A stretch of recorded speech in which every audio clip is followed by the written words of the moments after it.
예, 여러분 반갑습니다. 오늘 이야기는 생활 속에서 만들어지는 염증과 질병에 대해서 살펴보겠습니다.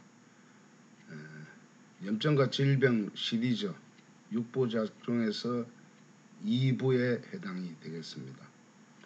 그래서 2부는 생활 환경의 공격으로 생기는 10대 염증과 질병을 살펴보겠습니다. 자, 이 염증이 생기면 심장에서 가장 먼 쪽으로 이렇게 농백혈, 염증의 하치장을 만들게 됩니다. 살다 보면 차에 부딪혀서 충격을 받기도 하고 생활 속에서 생기는 질병의 염증을 만드는 원인을 찾아보겠습니다. 예, 이야기 시작 전에 구독, 알림을 눌러주시면 다음 강의를 쉽게 들을 수가 있겠습니다. 오신 김에 구독을 한번 눌러주시기 바랍니다. 내가 만든 질병은 내가 고친다. 오늘 이야기는 제 책 상권 80쪽에서 271쪽까지 펼쳐진 이야기를 주제별로 정리했습니다. 이번 92번째 이야기는 염증의 요인 6부 중에서 생활 환경에서 생기는 염증과 질병의 2부 편입니다. 자, 생활 환경 속에서 어떤 공격으로 내가 내 안에 염증을 만드는지 차근차근 살펴보겠습니다. 자, 첫 번째 원인은 만병의 근원입니다. 소화, 먹어서 병이 생기는 거죠. 급체경기, 과식경기, 체류경기, 식중독경기, 시험, 처음 먹어보는 음식의 경기 등에 대해서 살펴보겠습니다. 자, 위장이죠. 사람의 위장은 자기 주먹 2개 크기 정도인데 이렇게 부풀어 있으면 큰일 나죠. 요 위쪽에 바로 위저 부분인데 여기에 음식이 체한계에 걸려 있으면 평생 위에 달라붙어 있습니다. 자, 첫 번째, 생활 중 가장 많은 염증을 만드는 주범은 소화경기입니다. 소화경기를 하게 되면 위장이 차가워지고 음식물이 안에 부패해서 가스로 팽창하게 되는데 어린이 질병의 대부분이 바로 이 소화경기로부터 시작되어서 성장장애부터 모든 병이 생기기 시작합니다. 그래서 가장 조심해야 될 게 먹는 방법을 잘 공부시켜야 됩니다. 이 그림은 지금 음식물이 위저 위에 달라붙어서 위산이 분비될 때마다 가스가 발생하죠. 이 중에서 체한경기, 급체경기는 위산에 의해 부패한 음식이 위장의 위저 위의 위쪽 부분에 달라붙으면 평생 복부 팽만감이 지속되기도 합니다. 이것은 반드시 체기를 내리거나 올려줘야 됩니다. 세 번째, 처음 먹는 음식에 대한 거부감 또는 소화 능력의 범위를 초과하여 먹었을 때 위장을 비롯한 소화기관의 연동작용이 느려지거나 정지되면서 혈류가 막히는 현상이 생겨나고 대동맥, 위장 대동맥 쪽의 압이 높아지고 뇌압까지 높아지게 됩니다. 네 번째, 특히 갓난 아기는 모유를 제외한 모든 음식은 처음 접하는 것이므로 물이 바뀌거나 우유가 바뀌거나 음식이 바뀔 때는 반드시 시험 조금 주어서 코와 입 미각에서 어느 정도 반응이 생기고 난 이후에 서서히 먹여야 됩니다. 특히 큰 음식, 기름진 음식 등에서 위장 혹은 소화경기 현상이 가장 잘 생기는 게 어린아이들입니다. 다섯 번째, 이런 소화경기는 위장을 저체온으로 만들며 결국 부풀어 팽창한 압력에 인해서 간, 짓눌리고 췌장, 십이지장, 대장, 폐의 가로막까지 짓눌러서 결국은 뇌압이 높아지죠. 그러니까 속이 불편하니까 짜증내고 울고 보채고 낮밤이 바뀌고 이런 경우가 생긴 뒤이어 바로 감기와 몸살로 이어지게 됩니다. 그래서 만병의 시작인 소화경기에서 시작하며 이런 경우 눈동자, 요 검은 동자 바로 옆 흰자위가 푸른 빛을 띱니다. 6번째, 이런 가운데 장시간 차량이나 배를 타거나 컴퓨터를 오래 하고 있으면 위장이 짓눌려 위장장애가 생겨서 대정맥의 혈류, 즉 핏대가 빡 서면서 뇌압을 높여서 사망에 이를 수도 있습니다.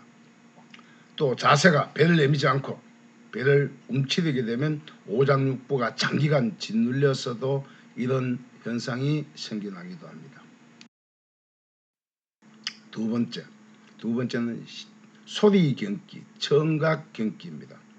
소리 충격이나 혹은 귀에 물 혹은 세균, 벌레가 유입되었을 때 귀 안에 이관에서 염증이 발생하고 결국은 질병으로 이어집니다.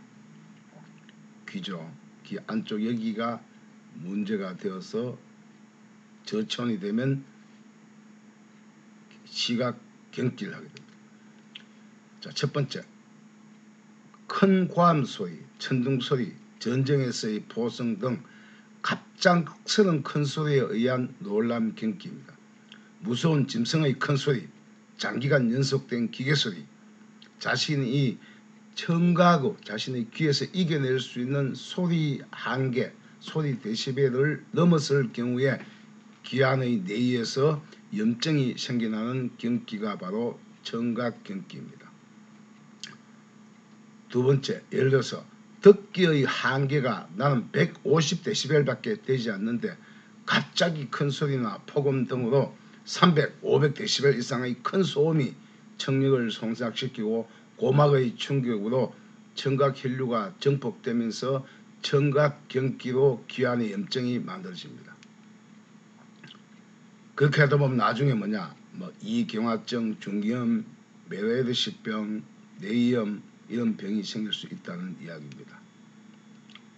방치하면 후일, 이명현상, 기울림 등 청각장애에서 비염, 후두염, 편두통이 나타나기도 하고 나이가 아주 들면 보청기 착용까지 하게 만드는 원인이 됩니다. 네 번째, 이 귀 안의 이관이 바로 코로 바로 연결되어 있죠. 귀와 코로 연결되어 있고 눈과 코 사이는 또 비루관이 또 연결되어 있어요. 또 코의 뒷문으로 나가면 후두와 인두가 연결되어 있음으로써 이 청각경기는 이비 인후의 염증으로 확산, 범위가 넓어질 수도 있습니다.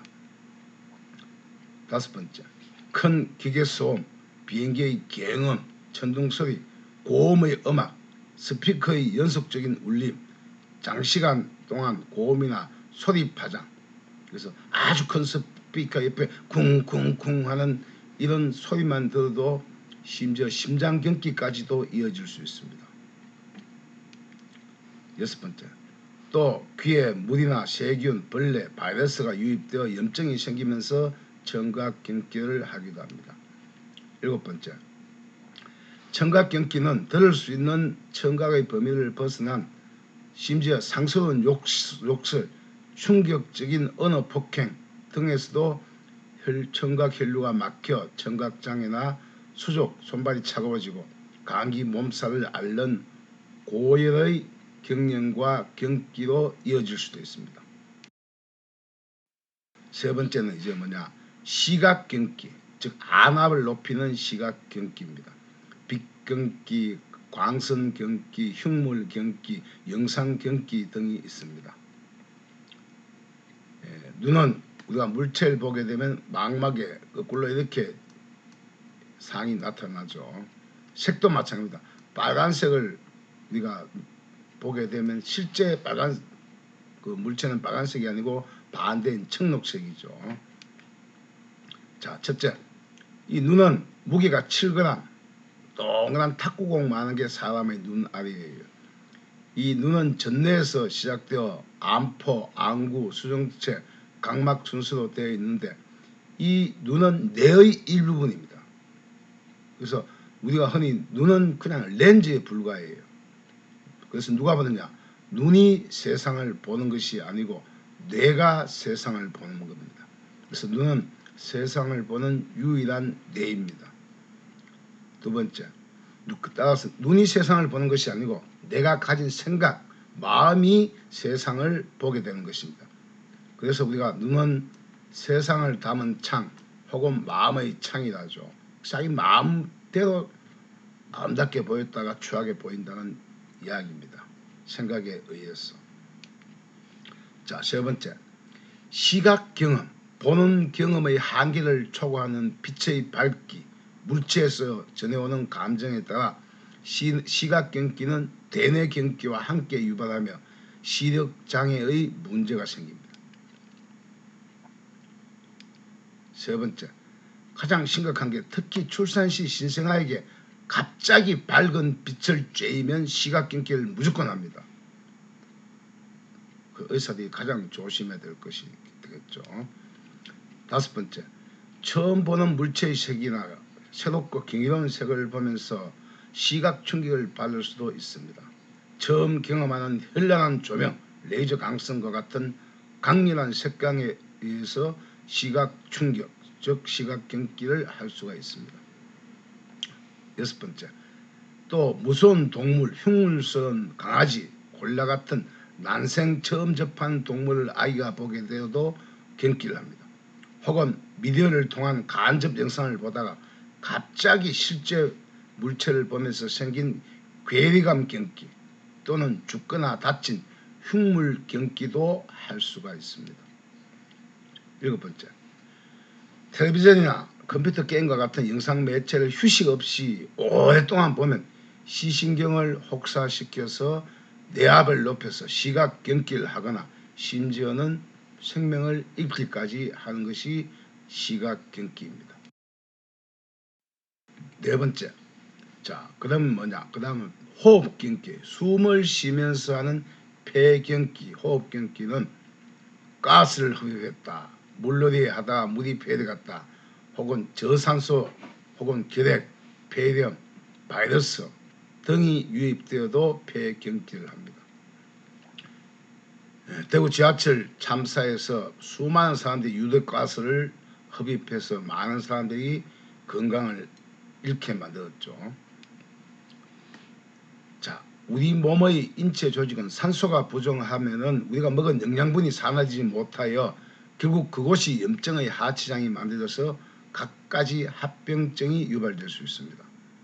두 번째, 폐경기에 의해서 가장 심각한 게 연탄가스 흡입입니다. 그 다음 유독가스, 물놀이, 오염된 공기, 산소결핍 등 이상 공기를 접하거나 화재 속에서 혹은 폐에 물이 들어간 경우 바이러스나 결핵과 같은 호흡기 충격을 받은 경기를 폐경기, 허파, 호흡경기를 합니다. 세 번째, 허파경기로 폐포에 염증이 쌓여 누런 콧물이나 가래 같은 점액질, 즉 롱백혈, 개털, 고양이털, 분진 등으로 메워진 상태가 심하면 이 폐포의 산소 교환 능력이 떨어져서 체내 저산소증을 불러오는 경기입니다. 가슴이 답답하다 혹은 잘 잊어먹는다, 역시 여기서 오는 현상이죠. 네 번째, 이런 경우에는 계단을 오를 때 한 2층에서 3층 지나면서 숨이 가쁘게 되고 가슴 통증까지 느끼게 되는 경우도 있습니다. 또 협파경기 환자들은 약지손가락, 네 번째 약지손가락이죠. 약지손가락 첫 번째 끝마디가 아주 가늘어져 있습니다. 이런 사람은 피 속의 적혈구, 즉 헤모글로빈 수치가 아주 낮게 나오는 경향이 있는데 손발이 상단 또 손발이 상단 수중냉증도 함께 호소하는 경우가 많습니다. 그 약지손가락을 잘 다스리면, 굵게 잘 다스리면 폐가 건강해집니다. 다섯 번째, 0.01mm 정도 작은 크기의 허파꽈리, 즉 폐포죠. 이 폐포에 물이나 농백혈이 차여 있기 때문에 한 번의 기능을 상실한 이 폐포는 폐포에 있는 염증을 빼내는 방법은 어떤 것으로 되지 않습니다. 오직 유일한 게 혈류손 따위가 유일한 치료법입니다. 폐를 살리는 가장 좋은 치료법은 바로 혈류 손따기밖에 없습니다. 6번째, 폐에 염증이 많은 상태에서 백신이나 예방주사를 맞으면 오히려 폐의 염증을 증가시켜 호흡 곤란으로 사망에 이르기도 합니다. 특히 코로나19 같은 경우가 그런 경우가 많았죠. 또 대뇌, 머리의 산소 부족으로 시간이 지날수록 치매 증세를 가속화시킬 수 있는 게 바로 이 호흡경기입니다. 5번째, 병명이 나타나지 않는 충돌경기입니다.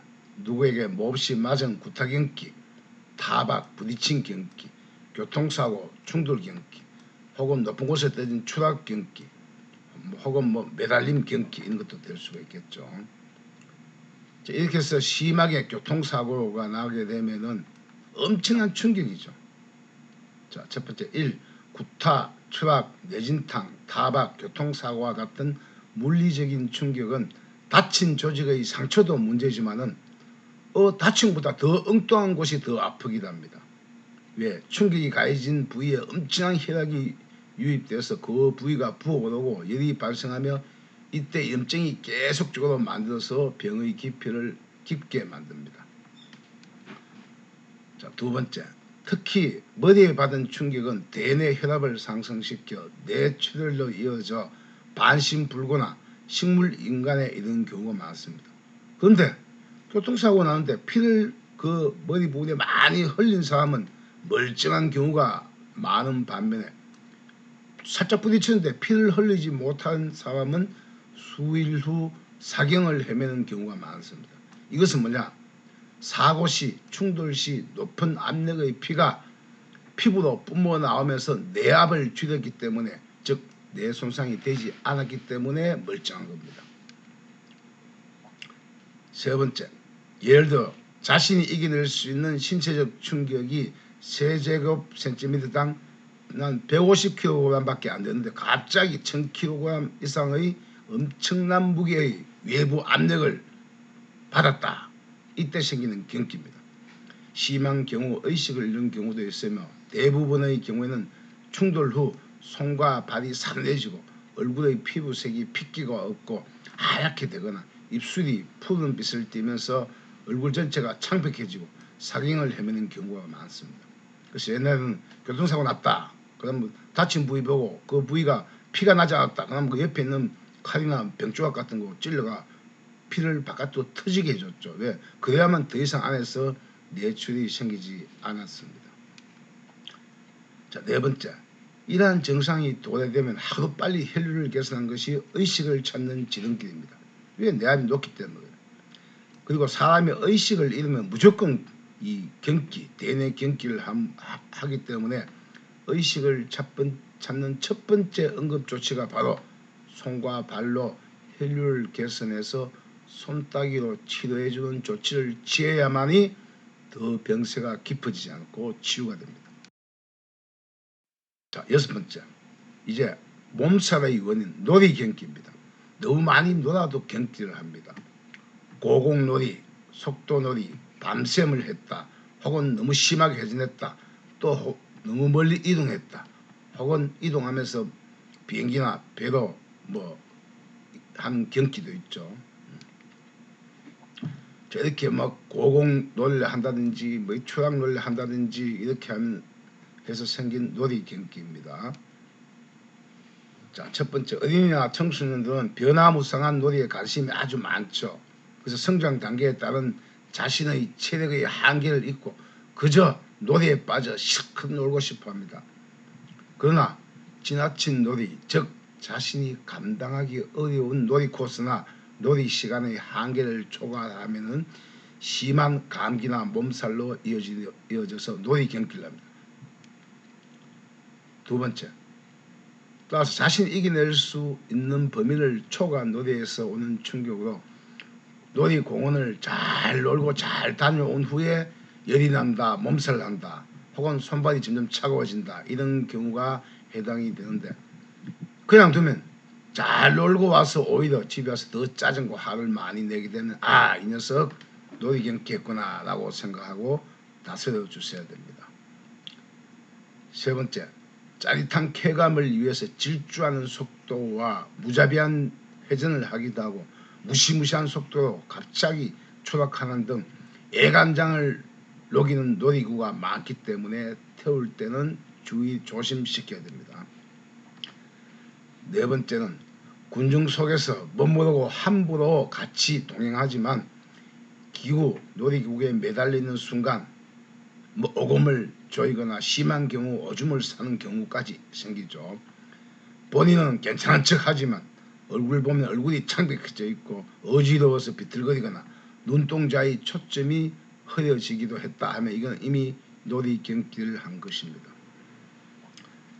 다섯 번째, 놀이 경기의 후유증은 가격한 놀이나 놀이 시간의 연장에 따른 자신의 한계를 넘어서면서 나타나는 증상으로 초기에는 보통 손발이 차가워지다가 놀이공원 갔다 온 후에 바로 몸살이나 감기로 시작하여 혹은 배가 아프다 하면서 소화장애로 이어지는 경우가 많습니다.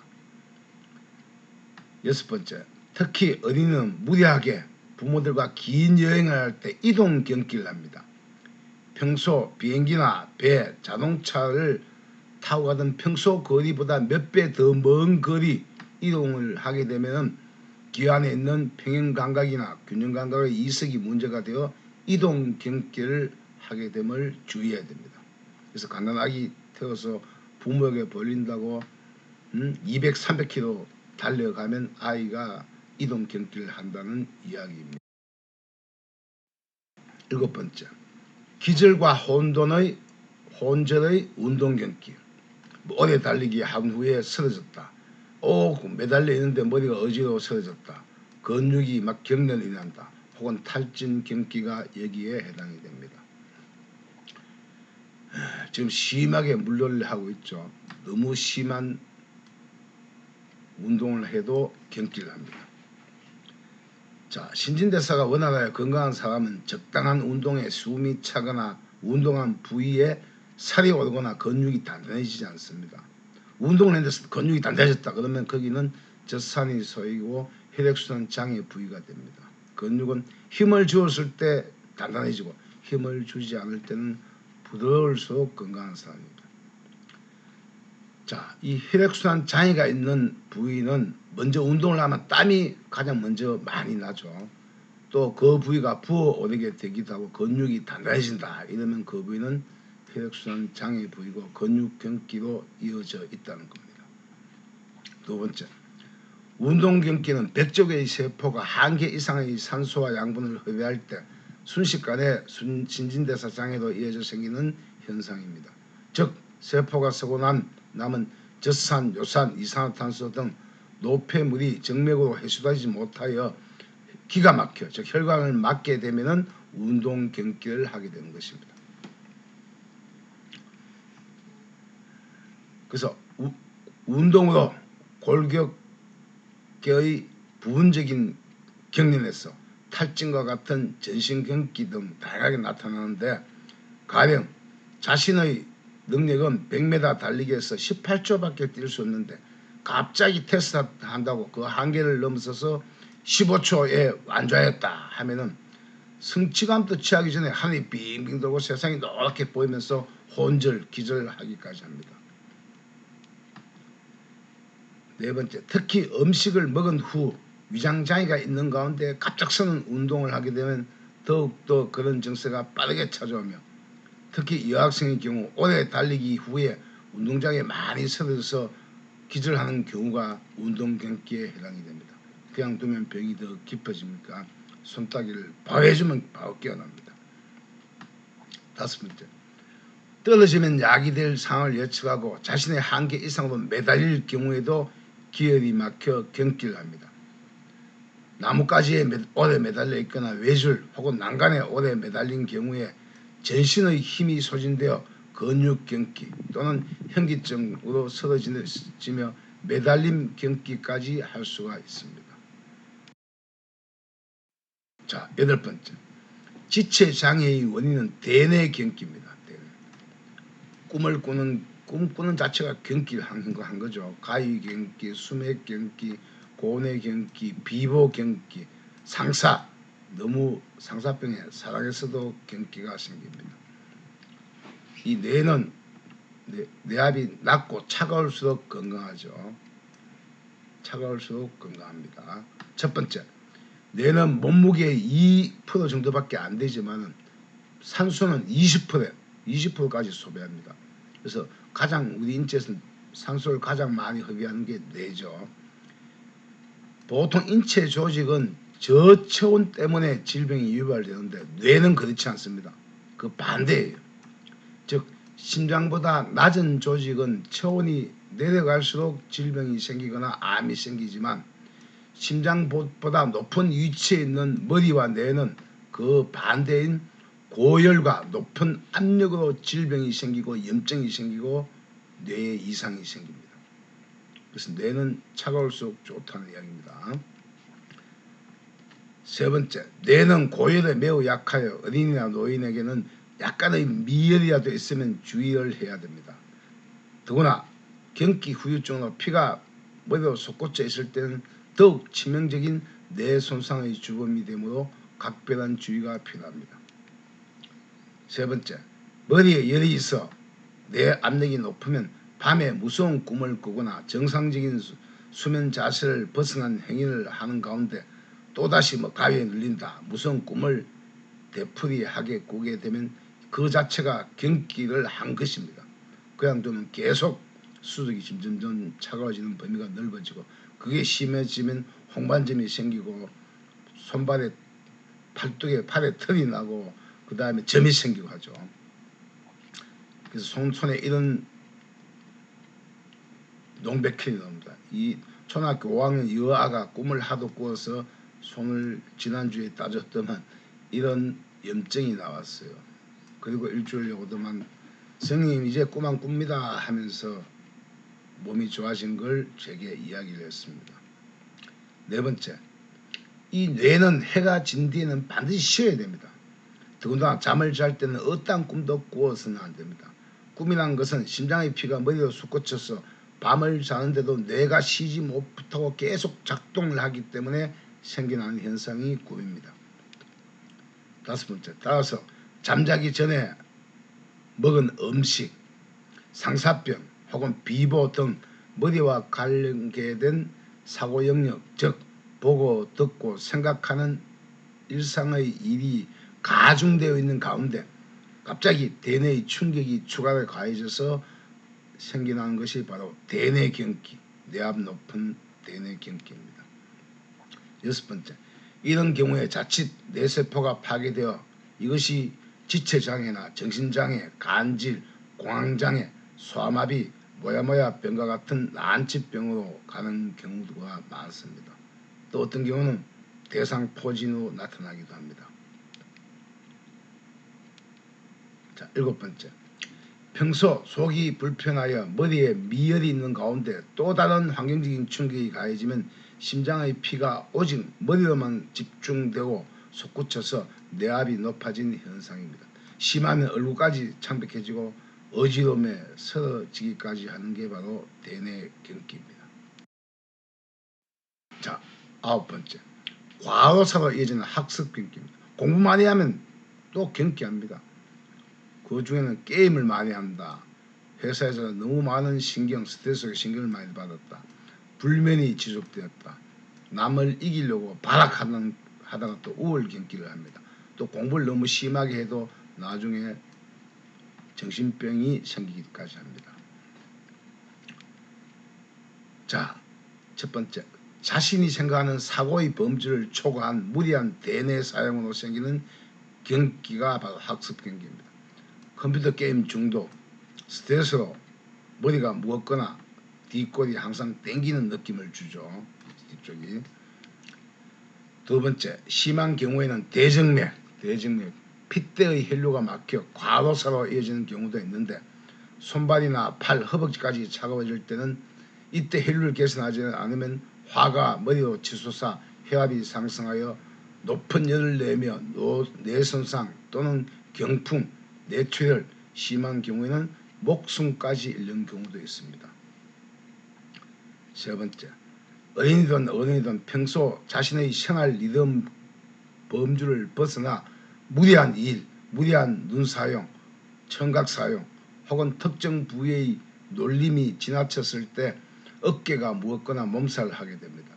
또 심한 스트레스 속에 두뇌 사용의 무리한 일을 계속 감행하는 경우에는 과로사로 이어지게 됨을 주의해야 됩니다. 네 번째, 평소 손발이나 팔, 허벅지까지 차가워질 때 혈류를 개선하지 않으면 혈액이 뇌로 솟구쳐서 머리에 높은 열을 올려 높은 뇌의 압력으로 뇌 손상, 뇌출혈, 중풍, 심한 경우에는 과로사로 죽는다는 이야기입니다. 다섯 번째, 상식을 벗어난 지나친 학습을 하게 되면 정신병의 유발 원인이 되기도 합니다. 즉 미쳐버린다는 이야기죠. 또 컴퓨터 게임, 폰 중독, 지나친 업무 과중, 또 급진적인 변화를 접하면 사람이 갑자기 무기력해지고 머리에 열이 머리로 솟구쳐서 밤에 또 불면증에 시달리거나 대뇌의 높은 혈류 이상으로 속이 미식거리거나 혹은 구토를 하거나 정신이 혼미해지다가 원인 모를 질병으로 세상을 등지기까지 합니다. 여섯 번째, 특히 사춘기에 접어들면 오감의 작용이 현저하게 발달하게 되는데 그에 상하는 신진대사가 미처 따르지 못하기 때문에 머리에서 염증, 즉 염증이 너무 막 빠져나오고 정서 불안증의 공황장애가 되기도 하고 성인의 경우에는 상대와의 생각에 부딪히는 등 수많은 갈등 속에서 심신이 지쳐있는 가운데 또 업무를 해야 되죠. 가중되면 자신도 모르는 사이에 질병의 그늘이 드리워지기도 합니다. 자, 열 번째, 체온 변화에서 생기는 체온 경기도 조심해야 됩니다. 감기로 인한 높은 열, 몸살로 인한 열, 편도선염, 폐렴 등 고열 혹은 너무 추워서 생기는 오한 경기도 역시 체온 경기에 해당이 됩니다. 자, 첫 번째, 이 변온 동물은 햇빛이나 수온의 영향을 받아서 체온이 오르고 내릴 수 있으나 동물 가운데 일정한 체온이 항상 유지되는 동물은 포유류와 조류밖에 없습니다. 그런데 사람의 과거 원시인의 체온은 소와 같은 38.5도였습니다. 그런데 현대에는 36.5도입니다. 왜냐하면 그 사이에 인간의 신체가 그만큼 체온이 낮아졌다는 이야기입니다. 그 원인이 있겠죠. 그러나 몸속의 중요 기관의 온도와 pH는 조금씩 다 달라납니다. 심장 가까이가 가장 온도가 높아지겠죠. 자, 두 번째, 이 우리 몸의 병원균, 항원, 내가 이기지 못하는 것들이 몸에 쳐들어오고 공격을 받으면 이 몸속의 염증 지수가 높아지면 염증을 빼내려고 시상하부에서 간내의 시상하부 여기에서 몸의 기준 온도를 38.5도 이상으로 올려 몸속에 침투한 병원균 활동을 억제하고 그 다음 100kg가 달려와서 세균을 잡아먹거나 간에서 세균 번식에 필요한 철분을 회수하는 등 자가 치유 기능을 가동하게 되는데 이런 것이 감기 몸살로 나타나죠. 그러니까 자연 치유 현상이 감기 몸살입니다. 감기 몸살은 걸릴수록 면역 기능이 높아집니다. 절개가 됩니다. 세 번째, 체온 끊기는 미열의 자기 치유 온도가 39.5도까지 정도는 자연 치유 기능이에요. 근데 그 온도를 넘어서서 체온의 충격을 받은 경기를 말합니다. 즉 여러 경기 후유증인 상태에서 감기, 몸살, 편도선염, 후두염과 같이 체온이 갑자기 급상승하는 질병으로 만들어지는 경기를 바로 체온 경기라고 이야기합니다. 네 번째, 자신이 경험한 체온이 이제까지 38.5도 정도였는데 갑자기 39.5도 이상의 높은 체온이 오르면 순식간에 몸속에 농백혈과 백혈구 양이 증가되어서 혈류가 막혀 손발이 사나워지거나 경기 또는 경련 혹은 기절까지 하게 됩니다. 다섯 번째, 한편 더위가 아니고 이제 추위, 너무 몸이 추워서 경직되어서 오한과 함께 몸살을 하는 경우도 있는데 이는 체온이 36.5도 이하로 낮아지면 염증이 더 증가하고 암세포가 기하급수적으로 증식하게 됐죠. 그래서 낮은 온도로 근육이 수축됨으로 인해서 손끝, 발끝 저체온이 되면서 심장의 피가 머리로 솟구쳐 두통에 고열을 동반한 한 감기와 몸살이 오게 되는 겁니다. 이때는 딴 거 없습니다. 이불 발끝 머리끝까지 덮어서서 자가호흡으로 자기 체온을 높이는 게 가장 좋습니다. 6번째, 특히 손발이 찬 상태에서 항원이 체내에 침투하게 되면 체온이 39.5도 이상으로 급상승하게 될 때 이때 보통 편도선염 열이 가장 높죠. 후두염, 고열성 심한 경련 현상으로 정신을 잃기까지 합니다. 이상이 2부 생활 환경에서 생기는 10가지 질병의 원인을 살펴보았습니다. 자, 지금 모기가 피부를 뚫고 들어가서 들로 뚫어서 그 다음에 절개에서 계속 피를 박아서 스스로 혈관을 찾아서 피를 받아먹죠. 자, 이야기 마치기 전에 구독, 알림을 눌러주시면 다음 강의를 쉽게 접할 수가 있습니다. 불편하시겠지만 구독 한번 눌러주시면 감사하겠습니다. 자, 내가 만든 질병은 내가 고친다. 다음 93번째 염증요인 6부편 중에서 세 번째 이야기는 뭐냐? 곤충, 동물, 벌레의 공격으로 염증과 질병을 만드는 시리즈 3부편입니다. 벌레나 동물의 공격으로 생기는 염증과 질병을 다음 시간에 살펴보겠습니다. 긴 이야기 경청해 주셔서 감사합니다. 늘 건강한 시간 되세요.